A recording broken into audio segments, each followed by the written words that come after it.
আসসালামু আলাইকুম everyone, welcome to my new blog. So এই তো চলে এলাম জামাই আদরের সেকেন্ড পার্ট নিয়ে। যারা জামাই আদরের ফার্স্ট পার্ট দেখেননি তারা প্লিজ দেখে নেবেন, আদারওয়াইজ এই পার্টটা আপনারা বুঝবেন না। সো এই তো এখানে আমরা গেস্টদের জন্য সন্ধ্যার নাস্তা অ্যারেঞ্জ করছিলাম।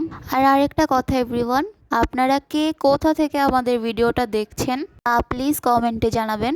সো যাই হোক, আমার কাছে গেস্টরা আসলে এই যে সন্ধ্যায় নাস্তা রেডি করার ব্যাপারটা আমার কাছে খুব ভালো লাগে। এখানে আমি আর আপু নাস্তাগুলো টেবিলে সার্ভ করে দিচ্ছি।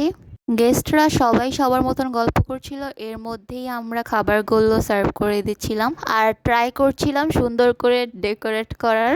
সো নাস্তায় ছিল আম, পেয়ারা, আপেল, দই, লাড্ডু, মিষ্টি, ছানা, পুডিং, সেমাই, রোল, চা আর বিস্কিট। সো এই তো আমাদের সব নাস্তা টেবিলে সার্ভ করা হয়ে গেছে। এগুলোই ছিল আমাদের ইভিনিং স্ন্যাক্স। এই তো সবাই এসে পড়েছে আর সবাই সবার মতন খাবার নিয়ে ব্যস্ত, আর সব সময়ের মতো আমি ভিডিও করা নিয়ে ব্যস্ত। এখানে সব খাবারগুলোই আমি ট্রাই করেছি, আলহামদুলিল্লাহ প্রত্যেকটা খাবারই অনেক টেস্টি ছিল।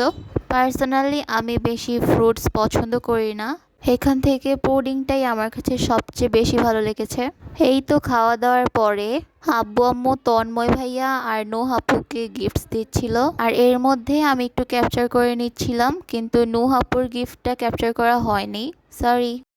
আর নাবিল একটু পানি খাচ্ছিল আর আমি একটু ফান হিসেবে স্ন্যাপ নিয়ে নিয়েছিলাম। মাই খালাতো ভাই ইজ সো কিউট, ইজন্ট হি? তো যাই হোক, সন্ধ্যার সময় তন্ময় ভাইয়া আমাদের আস্ক করছিল যে কি খাবা, আমরা বলেছিলাম যে আইসক্রিম খাবো। তো ভাইয়া আমাদের সন্ধ্যায় আইসক্রিম ট্রিট দিয়েছিল। আর সেদিনের সন্ধ্যাটা অনেক সুন্দর ছিল। আর এরপর আমরা পিলো পাসিং আর কার্ডস খেলছিলাম। আর কিছুক্ষণ পরে গেস্টদের যাওয়ার সময় হয়ে গিয়েছিল।